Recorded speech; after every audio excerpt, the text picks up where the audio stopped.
pourquoi vous avez un rôle important dans ce contexte. On comprend bien qu'aujourd'hui, les technos ne sont pas encore été assemblés et gérés pour améliorer significativement la vie des gens. Pour l'instant, c'est la période qu'on appelle techno-chiante. Et alors, il y a un mot en plus à Bruxelles, moi je suis à l'Académie des Technos, on l'a entendu lors d'une conférence, comme là, par exemple, tout le monde s'en va. Et les gens, tu dis, tu vas boire un verre, mais on dit, mais ça va être techno-chiant à la française. Bon. Techno-chiant à la française. Bon. Parce que la France ne parle que de tech. Bon, la tech, tout le monde la maîtrise, Samsung la maîtrise, les Chinois, tout le monde, la tech, c'est exactement la même chose. Si vous voulez, c'est les mêmes technos, c'est les mêmes molécules, c'est les mêmes électrons, donc il n'y a pas de différence. On dépose 2% des brevets de la Terre, c'est pas avec ça qu'on va maîtriser la tech, on la maîtrise comme les autres. On attend le résultat. Donc si vous parlez de la tech, vous avez passé à la 4G, merci, nous on y est passé il y a 5 ans, donc il n'y a rien. Il vous dit, ils nous font des discours comme faisait Cisco il y a 15 ans. C'est ça. Donc, nous, on a dit jamais techno-chiant. Ça, c'est pas possible. La technique, c'est pas fait pour faire chier le monde. Normalement, c'est fait pour aider la vie. Alors, pourquoi la fonction publique territoriale ? Oui, il faut savoir qu'aujourd'hui, ça va vous paraître paradoxal, mais moi, j'ai la chance de présider le Club de Paris des directeurs d'innovation. C'est 100 organisations, les leaders dans le monde, pour vous dire. Donc, c'est pas des gens qui sont tombés de la dernière pluie. Ça va du CEA à Microsoft, en passant par Bayer, Nestlé, LVMH, Airbus, tous les grands. Et puis aussi le service public. Il y a la Sécu, il y a le ministère des Finances, il y a la Caisse des dépôts, il y a l'armée, enfin tout ce que vous voulez. On s'aperçoit que le secteur public est plus innovant que le secteur privé aujourd'hui. Vous allez me dire, ça me surprend en première analyse. Ben, le secteur privé, ce n'est pas d'hier qu'il a dû s'adapter. Le secteur public, avec la tension sur les budgets, etc., c'est devenu plus impératif. Et donc, on voit bouger, il y a des pays extrêmement dynamiques, Nouvelle-Zélande, Australie, Danemark, Finlande, Suède, Norvège, Autriche, France, une partie aussi, évidemment, ça bouge aussi, mais parce que 60% des services sont des services publics, et c'est ce qui, in fine, donne l'aspect du progrès. Est-ce que je suis bien soigné ? Est-ce que je retrouverai un boulot ? Est-ce que je suis bien jugé ? Est-ce que je suis bien éduqué ? Et donc, vous êtes au cœur de l'innovation ressentie par les gens. Mettre les nouvelles technologies au service de l'amélioration réelle de la vie des individus. C'est le grand défi aujourd'hui. C'est plus difficile que de faire de l'innovation dans le secteur privé. Parce que vous avez une obligation que ce soit pour tous. C'est-à-dire que la bibliothèque doit être accessible à tous, l'éducation doit être accessible. Et là, ça met la barre très haute, en fait. Ici, vous voyez, par exemple, on remet tous les ans des prix avec la Sorbonne sur les meilleures équipes innovation. Et là, c'est une équipe comment dirais-je, du SGMAP, ils viennent de changer de nom, là. Secrétariat général à la modernisation de l'État. C'est une équipe de jeunes branchés venant d'autres domaines qui ont décidé d'être dans la haute fonction publique. Alors, ils avaient exprès imprimé, pour se foutre de la gueule de Trump, vous voyez, « Make my administration great again ». On peut être hyper innovant dans l'administration. On a des équipes administratives extrêmement innovantes. Il y a des choses que les gens ne voient pas. On essaie, nous, de le mettre en valeur. Vous avez des équipes d'infirmières dans des hôpitaux qui font un travail gigantesque pour améliorer la vie, optimiser les choses. On n'en parle pas. Donc, il faut savoir que c'est partout que ça bouge. Et là, c'est très important. Alors, sachez qu'aujourd'hui, on a une évolution radicale de la société. Nous, on sort d'une étude mondiale pour tous ces grands groupes, si vous voulez, avec l'Institut européen sur les stratégies d'innovation. On voit une mutation dans la société. En 2018, et là, c'est tout récent, c'est le mois de mai, on a demandé à la conférence des grandes écoles, tous les ans, ils font une analyse sur ce que veulent faire les gens qui sortent des grandes écoles, aussi bien business que ingénieurs. Plus de moitié des étudiants sortant cette année souhaitent travailler dans l'économie sociale et solidaire. C'était 20% il y a 5 ans, pour vous dire. Créer sa start-up, c'est passé en 6e position pour 2% des gens. Première motivation, exercer un métier ayant du sens, utile aux individus, à la société. On a une montée de sens. Alors, d'être homme au cœur de l'économie, cette évolution mondiale qu'on appelle « Innovation for a Better Life », ça balaye la planète. Une gouvernance démocratique, ça les intéresse d'aider les enfants en difficulté, ça les intéresse d'aider dans les territoires et tout. Et là, c'est un défi pour le secteur public, que ce soit public territorial ou national, parce qu'il naît ce qu'on appelle l'économie sociale et solidaire, le monde associatif, qui envahit tout ce que l'État ne fait pas bien.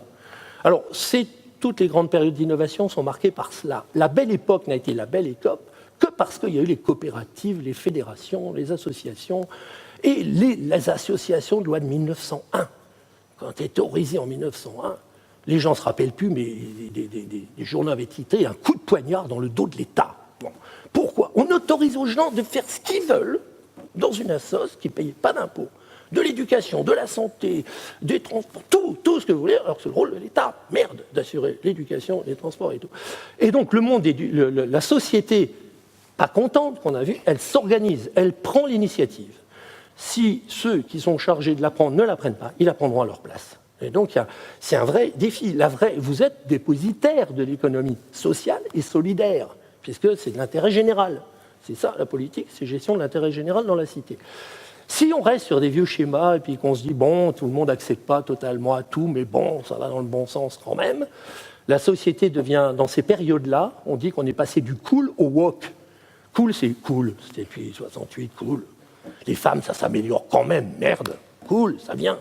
Au woke, c'est être éveillé, attentif, en disant, non, ça s'améliore pas tant que ça, je suis désolé. Aujourd'hui, statistiquement, c'est pas ça. Donc on passe à l'acte. MeToo, machin, truc, donc on passe à l'acte. Aujourd'hui, les gens disent, et toi, tu fais quoi concrètement? Tu fais quoi réellement par rapport aux enfants décrocheurs, par rapport... Et les gens s'associent. Alors là, les nouvelles technos sont extrêmement utiles. Ils se regroupent par affinité, entre tous les gens qui sont gros, entre tous les gens qui ont du diabète, entre tous les gens qui sont ruraux, et ils prennent l'initiative. C'est ce qu'on appelle la montée inexorable de l'économie sociale et solidaire. 2500 personnes dans le monde associatif aujourd'hui. 2 500 000 personnes en France. C'était 1,8 million il y a 15 ans. Voilà. Donc là, ceux qui en ont en charge... Alors aujourd'hui, l'innovation dans le secteur public, si vous regardez les publications, c'est la tarte à la crème. Comment innover mieux dans le secteur public, le retour d'expérience qui se fait dans les autres pays et tout le barda. Quelles sont les priorités? Action au cœur de la ville, si l'on regarde ces travaux internationaux. Innovation totale, ça veut dire tous ensemble, comme il y avait qualité totale, ça veut dire tous ensemble, total c'est tous. Innovation humaniste, qu'on a vu améliorer la vie des gens, c'est l'objectif fondamental. On n'est pas là juste pour faire joujou avec des pixels. Est-ce que vraiment ça améliore la vie des gens? Innovation inclusive, c'est-à-dire qu'on n'exclut personne, accessible à tous. Et là, ce qui me frappe, c'est quand on travaille avec nos amis indiens ou d'autres, ils vous disent, vous avez perdu votre vision universelle et inclusive. Quand vous avez justement ce 19e siècle où la France est devenue leader mondial, quand vous aviez mis l'eau courante dans les campagnes, vous aviez mis une maison sur 4 ou toutes les maisons? Toutes les maisons. L'électricité, vous l'avez mis où? De temps en temps, ou tout le monde, même ceux qui avaient des difficultés à payer? L'éducation des gosses, c'était tous les enfants ou c'était que certains enfants? Et vous avez vacciné tout le monde ou juste... Bon alors, vous voyez bien, si c'est inclusif, c'est de l'innovation. Si c'est pas inclusif, on s'en fout. C'est-à-dire mettre des services pour des gens qui ont les moyens de payer. C'est lié à la thune, c'est pas lié au progrès. Bon. Donc ils vous disent, vous n'êtes plus assez inclusif là maintenant. Vous jouez pas votre rôle en fait de cela. Innovation avec les utilisateurs, leur niveau d'éducation à monter.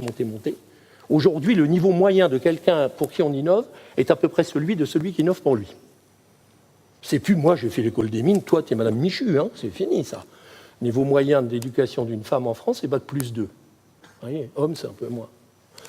Donc, on peut concevoir, on n'est pas con, on ne peut pas tomber de la dernière pluie. On a la montée de ce qu'on appelle du conçu par des pour des, conçu par des agriculteurs pour des agriculteurs, par des femmes enceintes pour des femmes enceintes, par des vieux pour des vieux. Les gens prennent l'initiative. On est une société qui prend énormément d'initiatives aujourd'hui. Innovation frugale, on sait qu'il n'y a pas de moyens géniaux, il faut maîtriser les coûts, il faut une bonne gestion, il faut faire ça au mieux. On ne joue pas avec l'argent public, on n'en a pas assez. Donc. Et innovation durable. Économie circulaire et tout. Ça, c'est les grands objectifs actuels de l'innovation dans les villes. Les techno-numériques, c'est des outils. Et fondamentalement, le numérique, c'est des outils de rationalisation, d'optimisation et de réduction des coûts. C'est leur principal avantage. Ce n'est pas innovant en soi. Ça permet de faire tout ce qu'on faisait avant, moins cher, plus judicieux, au bon moment. On met en route le chauffage quand on arrive, ça s'arrête quand on s'en va. On consomme exactement l'eau qu'on a mesurée. Enfin, ça permet d'optimiser. C'est un gigantesque outil d'optimisation. Vous pouvez tout optimiser par les technologies digitales. Voilà, pays émergents nous rappelle que l'innovation ne peut être qu'inclusive. Vous voyez, par exemple, en pays émergents, on a eu une réunion avec eux récemment. Pour eux, priorité eau potable, hygiène pour tous, maison à bas prix, éducation primaire, santé des enfants, transport public. On dit c'était les objectifs en France en 1900. Ouais, il y en a beaucoup, on ne les a pas atteints. Donc, il faut reprendre le boulot. L'éducation, c'est pas ça. Santé, c'est pas ça. Alors, aujourd'hui, l'intérêt qu'il y a, c'est que dans la ville, aujourd'hui, le secteur, je dis, le plus innovant aujourd'hui, c'est plutôt les secteurs publics, parce que ça touche des millions de personnes. Il faut innover pour tous d'un coup, donc ça met la barre très haut. Et la partie la plus dynamique, c'est l'innovation dans les cités. Donc vous êtes au cœur de ce qui bouge le plus. Moi, j'intègre les travaux pour l'académie et pour les grands groupes, et ça fait 300 études de fond tous les trimestres à peu près. Et il y en a un gros paquet, cité future, cité, amélioration de la vie dans la cité. Et vous avez tout un tas de travaux. La fondation Bloomberg qui a mis 300 millions sur l'optimisation des villes et qui coopère avec tout un tas de villes du monde, avec Toulouse par exemple, New York, d'autres, pour échanger. La grosse atout qu'a la mondialisation pour les villes, c'est que les villes, elles n'ont pas le problème qui était évoqué avant de disparaître. Lyon ne va pas disparaître. Lyon ne peut pas disparaître. C'est une pérennité territoriale et réelle. Ce qui peut rassurer. On n'est pas dans la situation d'une boîte qui dit « je vais être éliminé par Amazon ». Lyon existait il y a longtemps, du temps des Romains, il existait au temps de la Renaissance, il est toujours là. Savoir si c'est une ville où il fait bon vivre, et il est agréable d'être, etc. Et donc, on peut coopérer entre villes. Et il y a énormément de coopération entre les villes. Parce que vous avez les mêmes problèmes. C'est-à-dire, on a des problèmes de vieux, on a des problèmes de jeunes, on a des problèmes de sécurité, on a des problèmes de transport. On peut échanger, on peut aller se voir, on peut dire tiens, vous êtes ça, c'est plutôt intelligent, c'est intéressant, on pourrait le faire. On peut faire des appels d'offres communs, ça réduit les coûts. On peut tout faire. Puisqu'on est ouvert et pas concurrent. Pas concurrent. Ville de Shanghai, pas concurrente de Lyon, ce que je sache. Et donc, nous, on va monter ces coopérations, tout ce qui est la ville, énormément de travaux qui permettent des benchmarks, qui permettent d'analyser comment ce problème a été résolu par d'autres qui ont strictement le même. Ils ont aussi des Alzheimer dans la ville. Ils ont aussi des... Bon. Et aujourd'hui, l'intérêt qu'il y a, moi, je trouve qu'on n'est pas assez... Je ne sais pas où en est Lyon. Je dis, Lyon, en plus... C'est une des rares villes françaises qu'on croit sur la terre entière. Alors, je ne sais pas s'il y en a de vous qui s'occupent de la com internationale, mais alors bravo, hein, vous êtes partout. Pour le reste du monde, ça apparaît comme une cité très dynamique. Toutes les grandes villes font leur programme d'innovation pour les années à venir. Tout ce qui est fait, là, vous voyez New York, Francfort, Helsinki, mais vous pouvez vous procurer 100 villes qui vont vous dire voilà nos expérimentations. Ici, vous voyez par exemple là, à San Francisco, en bas à gauche, de la livraison automatique sur les trottoirs par des systèmes. Enfin, tout le monde peut échanger. Donc, vous pouvez benchmarker à mort et vous pouvez coopérer. Et faites des learning expeditions. Allez voir comment d'autres villes résolvent à peu près ce problème. Parce que c'est strictement les mêmes. Vous avez les mêmes partout. Hein, avec vos particularités. Je dis oui, mais nous, c'est des villes fluviales. Pas grave, il y a plein de villes fluviales. Donc, n'hésitez pas à vous ouvrir au reste du monde parce que c'est extrêmement... Moi, j'ai trouvé ça extrêmement utile. On a participé plusieurs fois, on a coopéré pour des conférences mondiales sur les villes les plus innovantes. On apprend beaucoup de cela. Et tout ça est ouvert. Et au-delà du maillage des organismes, intérêt du maillage international direct des responsables. Voir les villes avec lesquelles on a des synergies possibles, c'est très efficace et je vous dis, ça permet d'économiser les coûts et puis de se dire, tiens, votre système, on le testera bien chez nous et réciproquement. Alors, transition digitale, je terminerai là-dessus, au service de l'amélioration de la vie. Dans ce contexte, alors, le digital, j'ai fait un essai hier soir, parce que ça ne s'améliore pas à ce niveau-là, j'ai tapé sur Google, Digital Cities, Image. C'est horrible ce qui sort, je vous montre, c'est ça. Qui peut vivre dans une merde pareille, quoi? Il n'y a plus que des 1 et des 0, il n'y a personne, c'est effroyable. Quoi. Donc, si vous voulez, un des problèmes qu'a le digital, hein, c'est une iconographie désespérante, hein, déshumanisée. Ils sont tout contents qu'il y ait des 1 et des 0. Enfin, ça fait 4 siècles qu'on a inventé le langage binaire, il faut s'en remettre hein, quand même. Hein. Et puis il y a d'autres chiffres très intéressants. Le 5 est sympa, par exemple, par rapport au 1 et au 0, hein, c'est entre nous. Le 6 aussi, d'ailleurs. Le 2 est bien aussi. Bon, enfin, pour vous dire, là, c'est effroyable. Quoi. Donc, on comprend que les gens ils sont en position de... On dit tout va être digital. Faire des robots à votre place, des algorithmes, vous allez voir, ça les emballe pas. Hein, donc on sent qu'il y a encore un sacré boulot. Alors on a fait un truc qui a fait rire la Terre entière, si vous voulez dire. Pour vous dire, chaque fois qu'il y a une révolution techno, on se préoccupe des femmes. Par exemple, il y a eu une grande conférence à Paris en 1903 sur la femme électrique. Il y avait l'électricité, la femme allait devenir électrique. Bon. Et puis il y a eu pire d'ailleurs, en 1909, il y avait, comment donc ça s'appelait, pas nucléaire, la femme, au niveau de... c'est pas le mot nucléaire, mais Marie Curie venait de découvrir le radium, donc tout allait devenir, comment dit-on? Vous dites? Je n'ai pas entendu. Tout le monde disait ensemble. Atomique, ouais, c'était pas atomique. Enfin, radioactive. La femme radioactive qui avait active dedans, ça sonnait bien, quoi. Et madame, votre beauté exige la radioactivité naturelle. C'était sponsorisé par des fabricants de crème qui vous mettaient du radioactif pour aider pour illuminer le teint. Bon, je passe sur les conneries qu'on a pu faire. Alors, on n'a pas eu de conférence sur la femme téléphone, c'était une chanson de Lio, ou la femme fax, mais ça n'a pas raté la femme digitale. On a la 3e conférence mondiale, ça fait sourire la Terre entière, parce que la femme, elle ne va pas devenir ça. Hein. Elle ne va pas devenir digitale, elle ne va pas devenir des 1 et des 0. Peut-être que l'utilisation de technologies digitales à bon escient peut améliorer la condition de la femme. Et vous voyez le boulot qu'il y a à faire. Hein. Vous voyez, entre ça, une dame qui va mieux, hein. Il y a un sacré bout de chemin à faire. Quoi. Donc pour l'instant, là, on est en plein techno-chiant. Hein. Là, et voilà, ceci n'est pas un homme, hein, si on calque les trucs. Le problème qu'il y a actuellement dans l'intelligence artificielle, et on va ressortir un rapport à l'Académie, c'est que ce n'est pas de l'intelligence. Et Cédric a dit, vous savez, les fleurs artificielles sont tellement plus proches des fleurs naturelles que l'intelligence artificielle n'est proche de l'intelligence naturelle. D'ailleurs, quelquefois, vous approchez un mètre, vous dites, c'est des vrais ? Ah non, dis donc, mais elles sentent bon, on a mis du parfum dedans. Pourtant, ça n'a rien à voir avec une fleur. Hein. C'est du plastique avec de la chimie. Hein. Mais ça ressemble. Quoi. Et là, on prend un tout petit peu d'éléments de logique qu'on met ensemble, sous réserve que tout ce qui rentre dedans rentre par les routines. Vous avez vu, quelles sont vos routines pour qu'on puisse avoir votre façon routinière. Et donc, ce qu'on craint, c'est plutôt ça, c'est-à-dire que l'homme devient un robot plus que l'intelligence devient artificielle. Parce que pour fonctionner, il faut que tout le monde soit dans les clous.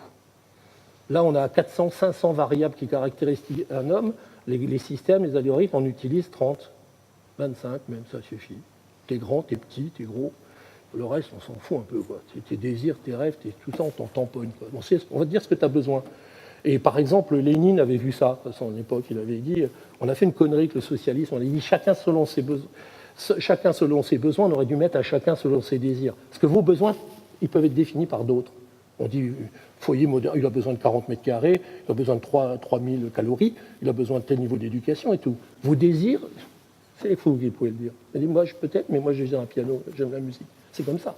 Et donc, le problème qu'on a aujourd'hui, c'est plutôt l'abêtissement de la population, en fait, qui doit rentrer dans 124 lettres, qui doit rentrer dans 2 minutes, qui rentre dans des systèmes, alors qu'on n'a jamais eu autant besoin d'intelligence humaine.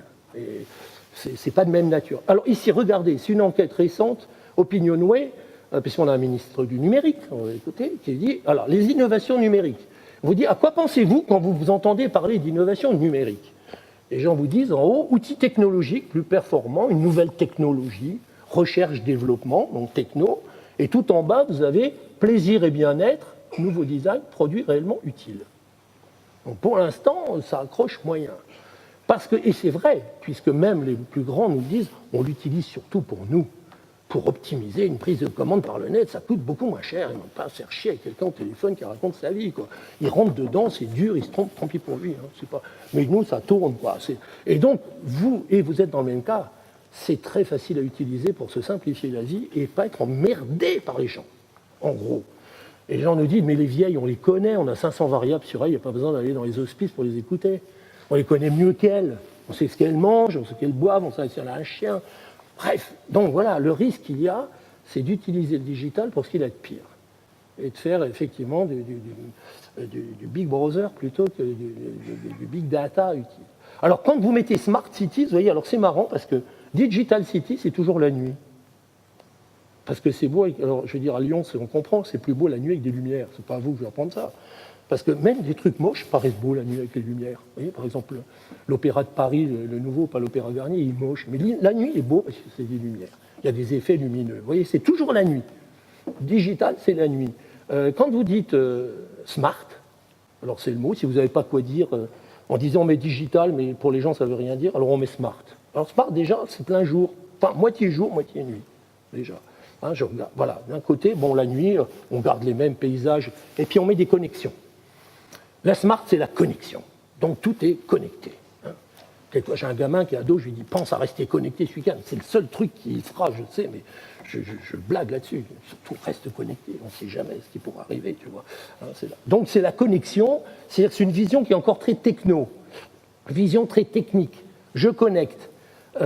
Tu connectes, il connecte, nous connectons. Hein, sauf que, pourquoi aujourd'hui c'est ressenti assez hard la connexion ? C'est qu'elle ne résout pas le problème. C'est-à-dire, si vous n'avez pas d'emploi, vous pouvez dire, oui, mais il y a plein de sites, tu peux faire je cherche un job.com, tu fais trouverlamour.com, tu fais ce que tu veux, bon, hein, trouver un logement.com. Bon. Le système, il connecte, mais il ne crée pas le logement, il ne crée pas l'amour, il ne crée pas le poste de travail. Donc, il va vous dire régulièrement, et même si vous êtes en relation affective, c'est fini, c'est point fini. Tu vois, c'est terminé, vous la prenez, vous n'aimez plus. Vous le savez temps réel, donc vous êtes informé temps réel que ça ne va toujours pas. C'est comme si vous avez un déficit à la banque et régulièrement vous appelez, tu es toujours en découvert, machin, machin. Et donc la connexion sans la solution, c'est grave. La connexion, c'est bien, la solution, c'est mieux. C'est ce qu'ont dit tous les gens qui veulent faire de l'IoT utile. C'est-à-dire, si tu connectes et que c'est toujours la merde, tu vas voir, les gens vont être stressés à mort. Parce qu'avant, ils disent peut-être, je ne suis pas au courant de tout, il y a peut-être un endroit où ça marche. Ah non, ça marche nulle part. Bon, ok. C'est embouteillé partout, d'ailleurs. Tu vois, toute la carte est rouge. Lyon central, périphérie, les tunnels, tout est rouge. Bon, tu le sais en temps réel. Et donc, la connexion ne résout pas le problème.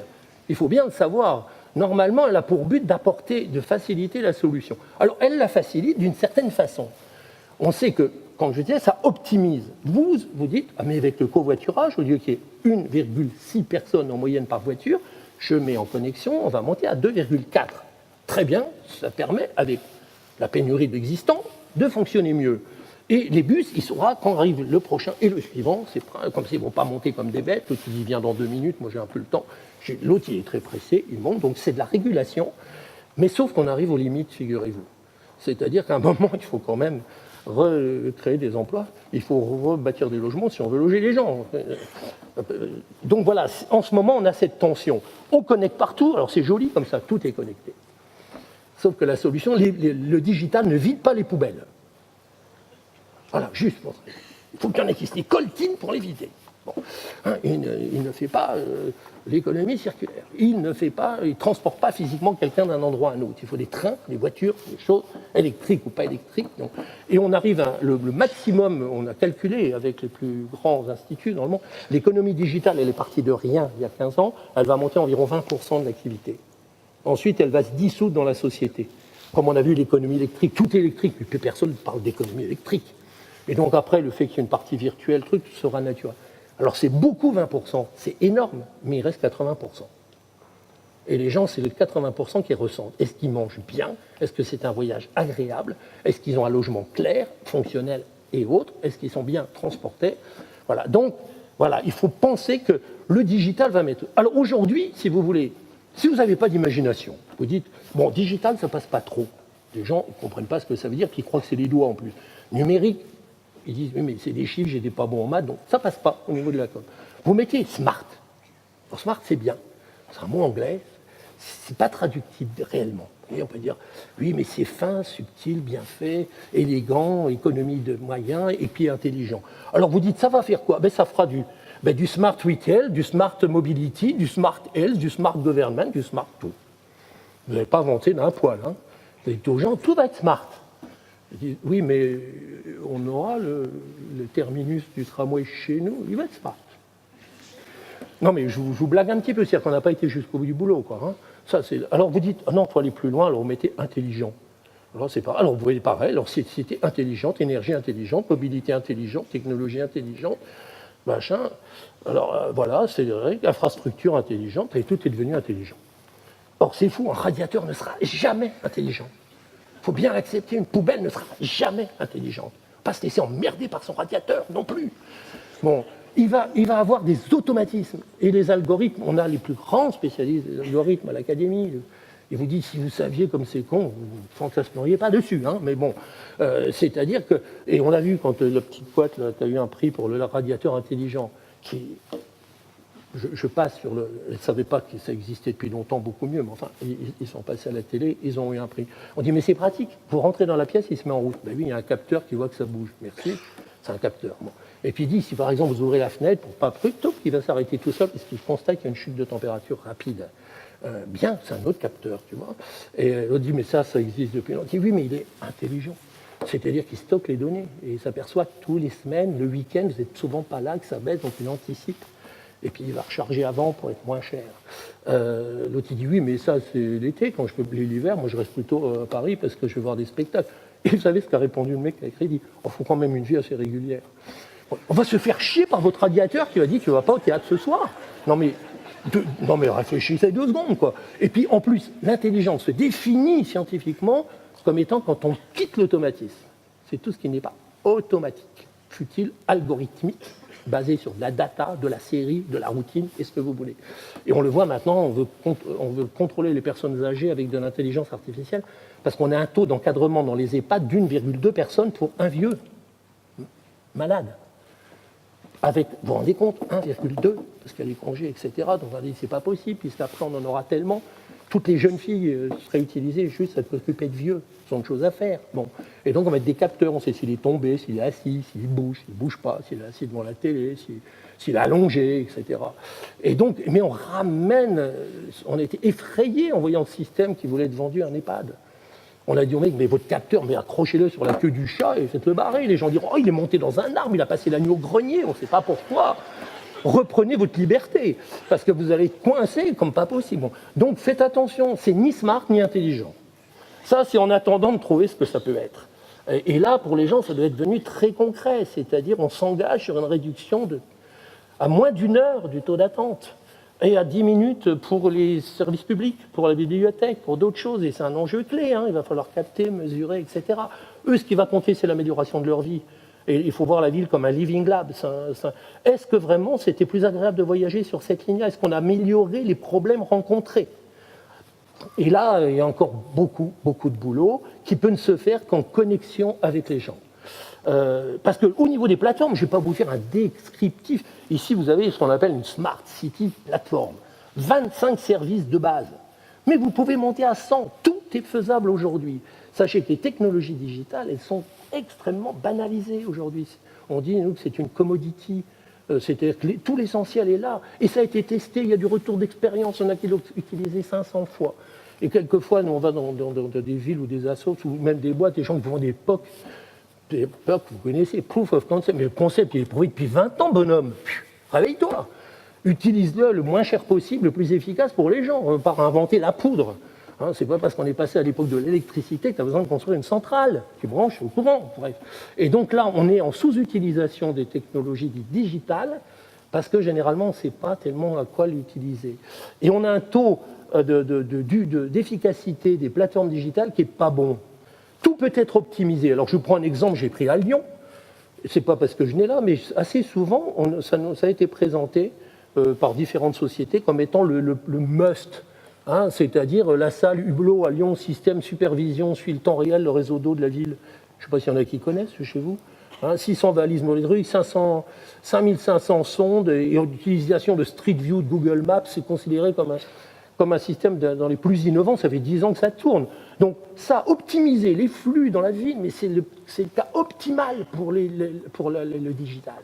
Parce que c'est concentré, parce que vous avez toutes les mesures. Donc vous pouvez tout mesurer si vous en avez envie.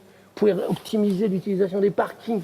Tous les logiciels existent parfaitement. Vous pouvez avoir le retour d'expérience de 500 villes et prendre ce qui est le mieux. Et ça rentre en service immédiatement et c'est efficace. Pareil pour l'éclairage urbain, pareil sur tout ce que vous voulez, sur l'arrosage des pelouses. L'optimisation des systèmes de la ville, aujourd'hui, c'est l'application majeure de ces systèmes-là. Un peu d'IoT, un peu de data, un truc, ça tourne comme une horloge. Ce qui est plus difficile, c'est d'aller trouver des services qui améliorent la vie des gens, eux. Parce que, alors, nous, on fait des voyages dans le monde entier avec les entreprises leaders et les grandes organisations publiques pour aller voir ce qui est le plus moderne.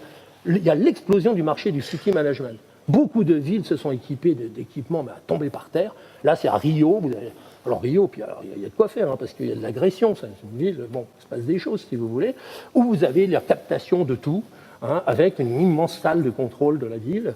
On en voit partout. Ici, on est allé à Tianjin Eco-City, c'est la ville la plus importante, totalement écolo. 22 milliards d'investissements, hein, pour une ville expérimentale de 150 000 personnes. Tout est mesuré partout. Le moins de saloperie qui se balade dans un tuyau pour savoir si ça évacue la boue, c'est capté. Tout est capté. Donc, vous pouvez arriver sur les écrans, tout, vous êtes le maître du monde. Plus suivre les gens, ceux qui grillent le feu rouge, tout. Vous pouvez mettre tout là-dessus. Aujourd'hui, l'outil existe, si vous voulez. Il ne pose pas de problème. Avec ses dérives, voilà, là, c'est la ville. Hein, on y est avec... il y a le responsable d'innovation de Bouygues, des gens de boîte qui viennent voir ce que font les Chinois quand ils vous mettent en digital toute une ville. Avec les dérives. Voilà, c'est-à-dire que contrôle de toute la population. Hein. Vous voyez, dans la rue, vous êtes capté, vous êtes mis dans la base de données. Et ici, en plus, il y a un petit carré qui se met sur le côté. Dès que vous êtes mis en vert, c'est qu'il y a plus que 99% de reconnaissance. Vous, si vous êtes admis, vous pouvez cliquer sur le dossier, vous avez 40 pages. Est-ce qu'il a payé ses impôts? Est-ce qu'il y a des trucs? Est-ce qu'il a été condamné? Enfin, tout ce que vous voulez. Hein, et il a une note. Et ici, dans la rue, c'est pareil. Chaque moto, après, elle rentre dans la base de moto. La voiture rentre dans la base de voiture. Hein. Et ici, vous voyez, par exemple, en vert, c'est les gens, ça va. En bleu, c'est qu'ils sont limite. Et en rouge, c'est l'infraction. Et donc, ça permet une verbalisation instantanée de tout. Vous voyez, il y a le mec, par exemple, là, qui passe avec son paquet sur la tête, vous voyez, à côté des clous, lui, attention, là, ça va mal tourner pour lui. Bon, et sachez que maintenant, tout Chinois est noté en fonction de son respect des cycles de la vie. Donc, ça peut amener à des dérives. Est-ce que c'est nous ce que l'on veut? Mais sachez que ces outils-là existent. Alors, vous pouvez dire, mais c'est pour le bien des gens, on va repérer ceux qu'on... on va repérer des maladies par le big data, on va repérer des endroits où il se passe toujours des problèmes. Certes, aujourd'hui, ce n'est pas la techno qui pose problème, elle est parfaitement efficace, elle existe, elle est maîtrisée, elle est relativement peu chère, elle est de moins en moins chère. Mais quand vous parlez avec les grands, on leur a demandé leur avis à Microsoft, qui met quand même 15 milliards par an dans l'IA, à Atos, à ces gens-là, à Cisco, à IBM et tout, ils vous disent, nous, le problème des solutions, c'est les briques, elles sont très simples, c'est que les gens ne savent pas ce qu'ils veulent en faire. Ils ne savent pas ce qu'ils veulent en faire. Ils veulent faire une plateforme digitale, on ne sait pas pourquoi. Dès qu'on a un objectif extrêmement précis, ça c'est bien. C'est-à-dire, et ça peut venir que de la part du dialogue avec la population. Vous voyez, ici, on a été flashé, ça c'est moi, avec la directrice, la responsable de Bouygues Télécom et tout, voilà, et on a des dossiers comme ça en Chine. Et celui-là, il vient souvent, il fait truc. Pour l'instant, je n'ai pas marché à côté d'un passage clouté, mais ça pourrait me tomber dessus, un de ces quatre. Alors, sachez que les technologies numériques clés, leurs combinaisons sont bien maîtrisées. Elles sont hors de portée d'une entreprise de taille normale ou d'une ville, parce que ça demande des milliards d'investissements. Mais il y a plein de fournisseurs. En France, on a parmi les meilleurs du monde. Ce n'est pas un problème. Il faut les tenir comme cela, c'est-à-dire que la techno, elle est à votre service. C'est vous qui choisissez la techno qui vous permet d'améliorer votre gestion de la ville et la qualité pour les gens. Il y a un important retour d'expérience qu'il faut utiliser. Regardez comment ça a été utilisé dans d'autres villes. Allez les voir, invitez-les, allez chez eux. Résolument l'utiliser au service de la population. L'enchaînement que vous avez là, il est maintenant bien maîtrisé. L'Internet des objets, la smart data, private data, ou c'est pas privé, mais ça vous appartient. Je vais terminer. Oui, mais je termine là. Application directe, tout ça est bien maîtrisé. C'est à votre service. Sachez que vous devez garder la main sur les fournisseurs de techno et sur les systèmes, en privilégiant des systèmes simples, standards, plutôt que des grosses bécanes où on est à 85% de taux d'échec en ce moment, parce que ça a été trop techno. Si on veut garder les objectifs fondamentaux, il faut absolument s'accrocher aux objectifs mondiaux. Il y a un objectif qui est sur les villes. Toutes les villes font leurs statistiques en fonction de ces objectifs de ville inclusive, sûre, résiliente, durable. Donc ça, c'est le guide pour garder le cap. Et puis voilà, Gartner vous dit que 85% des projets digitaux publics comme privés s'avèrent des échecs ou sont pour le moins décevants. La raison principale, avoir placé la techno au cœur du système au lieu des attentes précises des individus dans leur contexte réel. Au milieu, ce n'est pas la cité qui dit qu'il faut refaire comme à la Renaissance, c'est l'homme. C'est comment est-ce que lui est mieux dans l'éducation, dans la gouvernance. Et je vous rappelle ce que nous disait Steve Jobs. Si vous partez des technologies en leur cherchant des applications, c'est sans espoir, vous dit-il. Bon, les gens cherchent des applis, des utilisations ou des usages. Il faut partir des individus, de leur vie, de leurs attentes et mettre à leur service des solutions fondées sur les meilleures combinaisons technologiques possibles. La techno vient en solution, elle ne peut pas être le point de départ. Voilà. Et je crois que je dois rester 2 slides. Aujourd'hui, il y a plein de métriques, et pourtant, jamais on a aussi mal compris les gens, et jamais ils n'ont été aussi déçus et dire qu'ils étaient mis en dehors du système. Alors, on peut se mettre à la place des gens, mais ça ne marche pas. On ne peut pas, psychologiquement, c'est impossible. Il faut travailler avec les gens. Et la grande révolution aujourd'hui qu'il y a, c'est que la plupart des innovations sont conçues avec les utilisateurs, voire par les utilisateurs. Il faut résolument les associer. Il y a un mouvement qui balaie la planète, qui dit, voilà, rien de ce qui me concerne, qui est conçu sans moi, n'est vraiment fait pour moi. Et donc, si ça s'adresse à ma communauté que je n'ai pas été associé, je le rejette. Donc, il faut coopérer avec les gens qui sont sur le terrain. Vous voyez des exemples là, de co-conception dans une ville. sur le réseau de transport avec les utilisateurs et avec les gens qui sont de la ville. C'est là grand axe de développement. Les solutions techniques, à partir du moment où le besoin est très bien défini, on l'a. Voilà, des co-conceptions pour des bâtiments publics. Voilà. Et là, pour aller vers cela, il faut aller au-delà des besoins, au-delà des attentes, il faut aller vers les envies, les désirs des gens, ce qu'on appelait les valeurs chaudes, les idéaux et les rêves. C'est là que se trouve le gros de l'innovation humaniste. Très haute valeur ajoutée utilisateur, ce qui correspond aux envies, aux désirs, aux rêves, aux idéaux des gens, et pas juste à leurs besoins en calories ou en mètres carrés. Et voilà, viser les très hautes valeurs ajoutées. Alors j'ai mis, vous voyez, remplacer le besoin par l'envie. Le besoin, c'est l'administration qui le décide, l'envie, c'est les gens.